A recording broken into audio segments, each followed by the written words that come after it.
ஆலயா cotton trending வேட்டிகள் ஷர்ட்டுகள். Chennai நெடுங்குன்றத்தில் Nellai Thoothukudi நாடார்கள் பொறியியல் மற்றும் தொழில்நுட்பக் கல்லூரியை தொழில் அதிபரும் நடிகருமான லெஜண்ட் சரவணன் திறந்து வைத்தார். விழாவில் பங்கேற்ற லெஜண்ட் சரவணனுக்கு உற்சாக வரவேற்பு அளிக்கப்பட்டது. ஏராளமான மாணவ மாணவிகள் அவருடன் செல்ஃபி எடுத்துக் கொண்டனர்.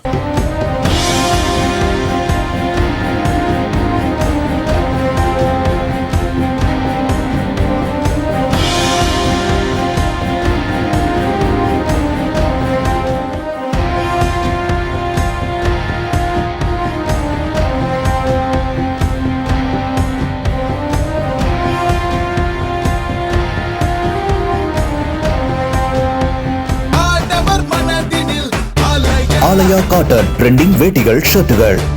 பிளே ஸ்டோர் மற்றும் ஆப் ஸ்டோரில் இருந்து பாலிமர் செயலியை QR கோடு மூலம் பதிவிறக்கம் செய்யுங்கள். செய்திகளை உடனுக்குடன் பெறுங்கள்.